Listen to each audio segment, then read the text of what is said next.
Okey, Assalamualaikum warahmatullahi wabarakatuh dan salam sejahtera. Okey, terlebih dahulu saya perkenalkan diri saya Kamarul Azlam bin Ahmad, penolong pengarah di Unit Sains Asas yang menjaga ataupun pegawai meja bagi kurikulum sains sekolah rendah. Okey, so pada kali ini saya diberi peluang untuk berkongsi dengan rakan-rakan semua mengenai pembelajaran berasaskan projek dan untuk kali ini saya memilih bagi sains tahun 5 sains tahun 5. Okey, seterusnya.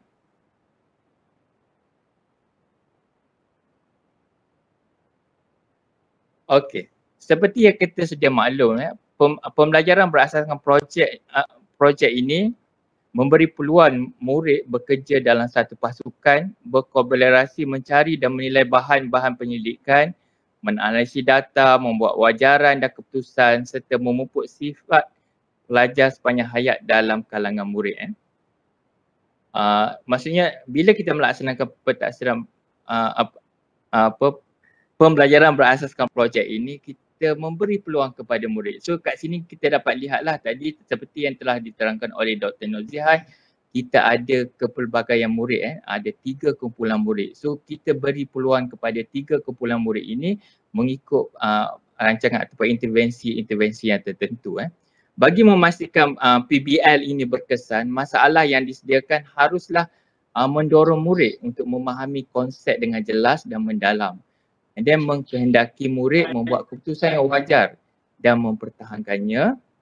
Yang penting memenuhi standard kandungan ataupun standard pembelajaran yang hendak dicapai dan berkaitan dengan pengetahuan terdahulu dan sedia ada. Mempunyai tahap kerumitan yang bersesuaian bagi memastikan murid dapat bekerjasama untuk menyelesaikannya. Kalau kita lihat sini, dari 3 kumpulan murid yang telah diterangkan oleh Dr. Zihan tadi, so tahap kerumitannya mestilah bersesuaian dengan tahap mereka lah. And then terbuka dan menarik untuk memotivasikan dan meningkatkan murid untuk bagi menyelesaikannya. Okay, and then seterusnya. Okay. So bagi melaksanakan PBL ni, guru perlu merujuk dan meneliti di SKP untuk menentukan tajuk yang sesuai. Kalau dalam sains sekolah rendah ni, boleh dikatakan banyak tajuk-tajuk yang boleh dilaksanakan dalam secara PBL. Contohnya kita ada tajuk pengaratan. Pengaratan kita boleh murid buat projek cara-cara mencegah pengaratan. Mungkin dalam projek pagar sekolah ke apa. And then dalam sains juga kita boleh buat projek pengawitan makanan. Pengawitan makanan, murid-murid pun telah belajar. And then kita juga boleh buat projek menggunakan bahan buangan. Mereka telah belajar jenis-jenis bahan buangan. Mungkin kita boleh buat projek apa kita semula ke ataupun menghasilkan produk daripada bahan buangan ke. And then kita ada juga tajuk tenaga. So di sini kita lihat guru-guru perlu menelitilah apakah tajuk yang sesuai dilaksanakan melalui PBL itu. Okey, so untuk yang contoh pada kali ini saya memilih dalam tema sains hayat tajuknya haiwan. Haiwan iaitu standard kandungannya mereka cipta model haiwan. Kenapa saya pilih tajuk ini? Saya memikirkan apabila murid melaksanakan PBL ni mereka cipta model haiwan, dia dapat mengaplikasikan pengetahuan ataupun kandungan-kandungan yang telah mereka pelajari. Okey, telah mereka pelajari mengenai bagaimana tumbuhan haiwan dan haiwan itu melindungi ataupun menyesuaikan diri daripada cuaca melampau, daripada musuh. Okey. So untuk contoh ini tempohnya saya jangkakan dia akan mengambil masa 2 minggu lah untuk memberi peluang kepada murid meneroka orang kata ilmu-ilmu ataupun kandungan dalam tajuk haiwan ini. Okey, seterusnya. Okey, jika kita lihat okey, apakah standard pembelajaran yang hendak dicapai dalam PBL ini? Okey, kita lihat 3.2.1 murid mencipta model haiwan imajinasi yang boleh melindungi diri daripada musuh dan cuaca melampau. Dan 3.2.2, menakul ciri khas pada model haiwan imajinasi bagi melindungi diri daripada musuh dan cuaca melampau. Dan 3.2.3, berkomunikasi tentang ciri khas haiwan bagi mengagumi ciptaan Tuhan dalam memastikan keseimbangan alam semula jadi. 3.2.4, menjelaskan pemerhatian tentang model haiwan imajinasi melalui lakaran TMK penulisan secara kreatif. Okey. Objektif pembelajaran yang nak dicapai, murid boleh mereka bentuk model haiwan imajinasi yang boleh melindungi diri daripada musuh dan cuaca melampau, and then murid boleh membuat penakkulan tentang ciri khas pada model haiwan imajinasi bagi melindungi diri daripada musuh dan cuaca melampau. Kalau kita lihat di sini, objektif pembelajaran yang kedua ini, apabila murid ingin membuat penakkulan tentang ciri, dia perlu ada pengetahuan dia tentang ciri-ciri dan tingkah laku khas haiwan untuk melindungi diri. Barulah dia boleh membuat penakkulan kenapa ciri-ciri tersebut digunakan dalam model haiwan imajinasi mereka. Mereka boleh memberi sebab yang logik kenapa ciri-ciri tersebut digunakan. Okey, seterusnya. Okey, sebelum mulakan aktiviti, tadi Dr. Nozihan telah nyatakan okey, guru-guru perlu kenal pasti tahap penguasaan murid itu. Di mana duduknya murid itu. Okey, mungkin kita lihat kat sini, okey, apabila guru boleh mengenal pasti tahap penguasaan murid itu, murid dibahagikan kepada 3 kumpulan lah. Kumpulan yang pertama, yang sini saya namakan kumpulan yang pertama, di mana murid tahap penguasaannya 1 dan tahap penguasaan 2. Okey, kumpulan yang kedua tahap penguasaan 3 dan tahap penguasaan 4. Kumpulan yang ketiga tahap penguasaan 5 dan tahap penguasaan 6. Okey, dan seterusnya guru di sini dicadangkanlah guru laksanakan set induksi. Kalau berdasarkan contoh yang saya sediakan, gunakan contoh video atau guru juga boleh menggunakan bahan lain yang boleh menarik minat murid. So dalam contoh ini saya fikirkan video lah yang paling paling mudah untuk murid itu faham, sebab ciri dan tingkah laku khas haiwan ni melalui video dia nampak lagi jelas lah. Dan yang keempat, seterusnya guru memberikan tugasan mengikut kumpulan murid. Okey, seterusnya. Okey. So di sini dicadangkan set induksinya, murid menonton video tentang ciri dan tingkah laku khas haiwan melindungi diri daripada musuh dan cuaca melampau. Kalau di sini saya ada carikanlah 2 video yang orang kata secara keseluruhan dalam video ini dia menceritakan. Okey, selain daripada video-video ini, guru juga boleh mendapatkan daripada melalui cara internet. Seperti yang kita sedia maklum, banyak video yang telah dikongsikan oleh guru-guru kita dalam internet. Dan bukan itu saja, kita juga ada dalam YouTube rancangan Didik TV yang menceritakan tentang cara haiwan melindungi diri daripada musuh dan cuaca melampau. So bahan-bahan itu boleh digunakan untuk guru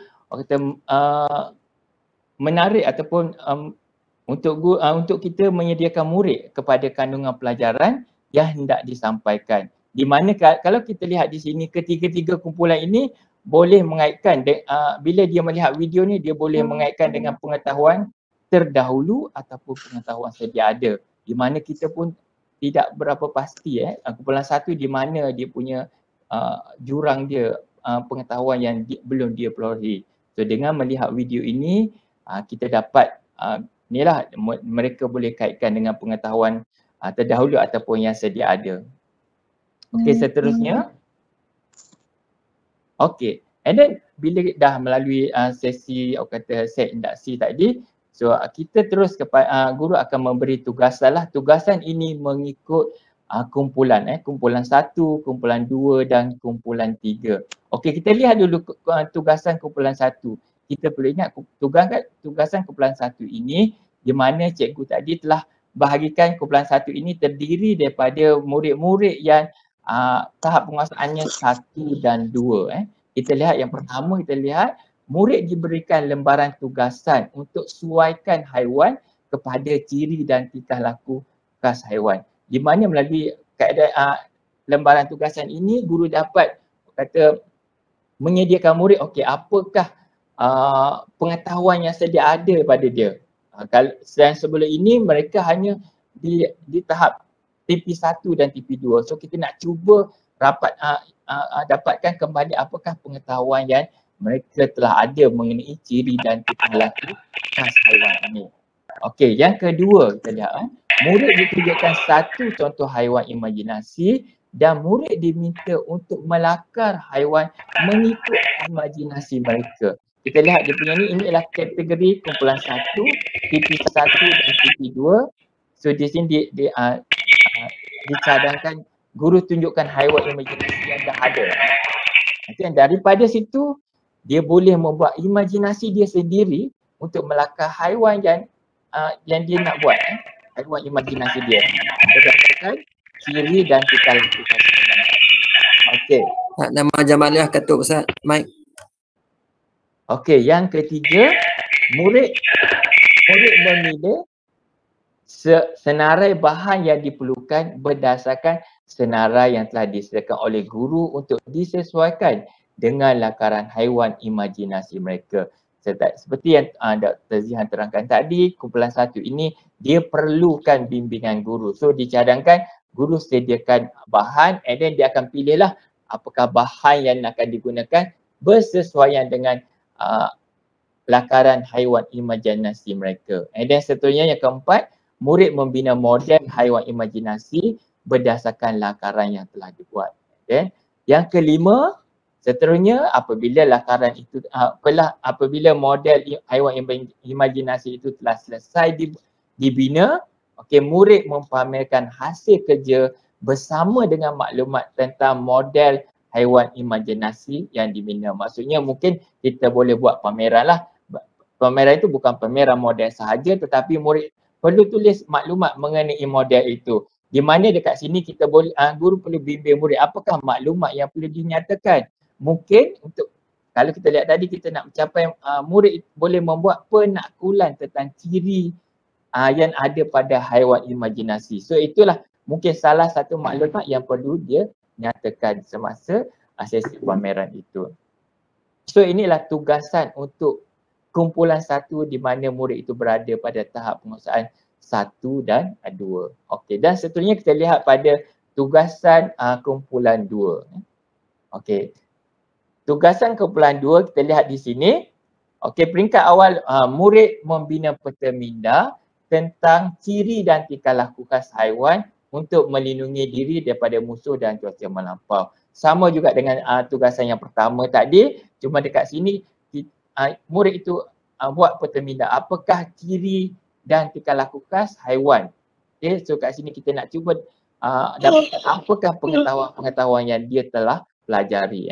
And then seterusnya, murid diminta melakar haiwan berdasarkan ciri dan tingkah laku khas haiwan bagi melindungi diri yang diberikan oleh guru. Maksudnya cikgu membimbing murid, cikgu berikan and then murid itu akan lakarkan. Kalaulah ciri sedemikian yang cikgu nyatakan, apakah bentuk lakar haiwan imajinasi yang dia boleh lakarkan kat sini. So kat sini masih ada bimbingan guru daripada guru lah.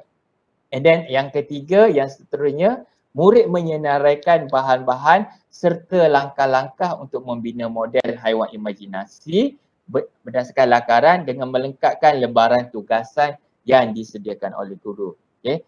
So guru akan bagi lembaran tugasan, so murid akan senaraikan dan nyatakan langkah-langkah ini. So bimbingan itu masih berlaku, masih dibimbing oleh guru. And then yang seterusnya, murid membina model haiwan imajinasi berdasarkan lakaran yang telah dibuat. Okey, yang kelima. Yang kelima, apabila model itu telah siap, okey, murid mempersembahkan hasil kerja bersama maklumat tentang model dan aplikasi pengetahuan kepada situasi lain secara gallery walk. Mungkin sama jugalah kita buat pameran and then kita buat secara gallery walk dari satu stesen ke satu stesen. Di sini juga berlakulah di mana murid itu perlu membuat penaklukan mengenai ciri-ciri dan tingkah laku khas haiwan itu. Trial version. And then seterusnya rakan kelas memberi penilaian dan cadangan penambahbaikan. And daripada sesi gallery walk tu murid-murid yang lain akan memberi penilaian lah. Betul tak dia kata, contohnya dia bagi model haiwan tu dia kata berduri. Betul tak why haiwan tu perlu berduri? Betul tak dia membuat penaklukan kenapa ciri haiwan berduri tu perlu ada pada haiwan imajinasinya. Okey, itulah untuk kumpulan yang kedua. Okey, yang seterusnya kumpulan yang ketiga. Okey, yang kumpulan yang ketiga ialah kumpulan di mana murid itu berada pada tahap penguasaan 5 dan 6.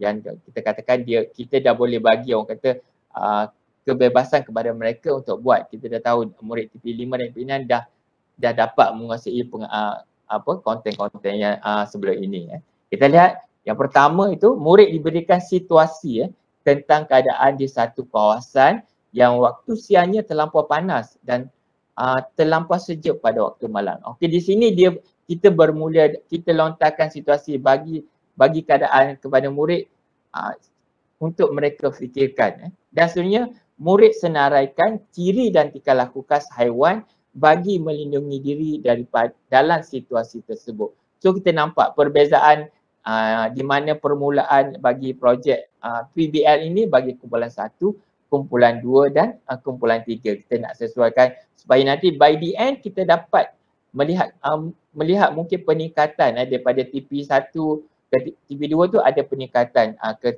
ke tahap penguasaan yang seterusnya.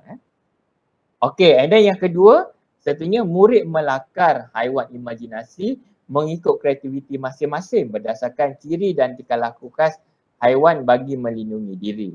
Lepas dia melakar and then murid menyenaraikan bahan-bahan yang diperlukan serta langkah-langkah untuk membina model haiwan imajinasi berdasarkan lakaran yang telah dibina. So di sini untuk murid kumpulan bagi kumpulan 3 ni kita beri peluang kepada murid untuk buat sendiri. Di sini guru dah kurang untuk guru sebagai fasilitator sahajalah di sini kan. Okey, yang keempat, murid membina model haiwan imajinasi berdasarkan lakaran yang telah dibuat dan yang seterusnya murid diminta mempersembahkan haiwan imajinasi yang dibina dan menerangkan tentang ciri dan tingkah laku khas serta membuat penaklukan dan aplikasi pengetahuan kepada situasi yang lain. Okey, di sinilah guru memain peranan 5 ini supaya kita dapat lagi untuk capai kata murid itu dapat membuat penaklukan tentang ciri dan tingkah laku khas yang digunakan dalam haiwan imajinasi ini. Bila penaklukan ini dia perlu berlaku melalui rangsangan penyoalan daripada guru supaya murid itu dapat membuat penaklukan bagi ciri khas dia. Okey. So itulah tiga tugasan yang kita kata kumpulan 1, kumpulan 2 dan kumpulan 3. Yang kita lihat ada perbezaan dari segi bagaimana kita nak jalankan PBL itu daripada peringkat yang murid yang TP1 dan TP2 yang kita katakan mungkin dia berada di TP1 dan TP2 disebabkan oleh mereka tidak hadir ke sekolah, tidak join PDPR. Kan di sini kita bagi peluang untuk mereka untuk mendapatkan maklumat atau pengetahuan tentang haiwan ini. Okey, seterusnya. Okey, dan seterusnya pentaksiran. Okey, pentaksiran di sini kita kembali semula kepada standard prestasi yang telah dinyatakan dalam DSKP. Jika kita lihat di sini tahap penguasaan 1, murid menyatakan ciri dan tingkah laku khas haiwan bagi memastikan kemandirian spesiesnya. So kita lihat tadi aktiviti tugasan kumpulan 1, kumpulan 2 dan kumpulan 3 secara automatik kita dah dapat lihat, kita dah dapat tafsir murid sama ada dia ni dapat tak lepas tak TP1. Yang kedua, memeriahkan ciri dan tingkah laku khas haiwan bagi memastikan kemandirian spesiesnya. Maksudnya murid menjelaskan, memeriahkan ciri yang digunakan dalam haiwan imajinasi mereka itu. So kita dah lihat TP2 berlaku di dalam ketiga-tiga kumpulan itu. TP3 menjelaskan dengan contoh ciri dan tingkah laku khas haiwan bagi memastikan kemandiran spesiesnya. Selepas dia jelas, dia boleh bagi contoh haiwan-haiwan yang lain. So dekat sinilah peranan guru berlaku, sama ada kumpulan 1, kumpulan 2, kumpulan 3 untuk bertanya soal, bertanya soalan kepada murid. Apakah kalau haiwan yang berjenerasi dia buat macam ni, okey, apakah contoh haiwan yang sedia ada yang sekarang ini yang boleh kamu samakan dengan ciri-ciri itu. So kat sini kita lihat dia dah berlaku untuk kita tafsir dia TP3. And then TP4 membina pengurusan grafik tentang ciri dan tingkah laku khas haiwan bagi memastikan kemandiran spesiesnya. TP4 tadi kita juga lihat berlaku dalam PBL tadi, di mana dari segi dia buat peta minda, dari segi dia buat maklumat bagi haiwan, model haiwan yang berjenerasi dia. And then TP5 meramal tentang cara haiwan lain melindungi diri berdasarkan pengetahuan tentang ciri atau tingkah laku khas haiwan tersebut. Ini boleh berlaku dalam ketiga-tiga tugasan melalui penyoalan gurulah ataupun melalui penyoalan daripada rakan sebaya.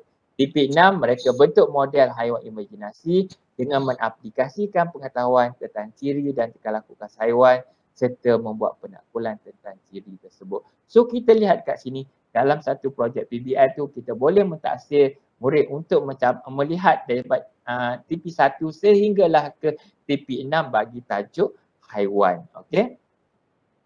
Tapi dalam buat pentaksiran ini guru perlu menyediakan rubrik penilaian projek lah supaya kita dapat memastikan murid mencapai tahap penguasaan yang kita telah tetapkan. Okey, bila kita sediakan satu rubrik itu, kita dah rangkakan rubrik itu, buat rubrik itu berdasarkan tahap penguasaan dalam standard prestasi bagi tajuk inilah. So bila kita dah nak tanda tu, kita dapat pastikan murid itu mencapai tahap penguasaan. Kalau murid itu tak dapat mencapai, kita boleh bertanya. Contohnya tadi TP5 tu meramalkan. Kita boleh secara lisan menyoal murid-murid itu supaya mereka dapat menyatakan tentang cara haiwan lain melindungi diri. And then mungkin dalam rubrik ini juga kita boleh masukkan pemerhatian secara individu atau kumpulan untuk kita membuat pentaksiran bagi PBL ini. Okey. So saya rasa itu saja bagi sains. Okey. Saya sudahi dengan sekian, terima kasih dan saya serah kepada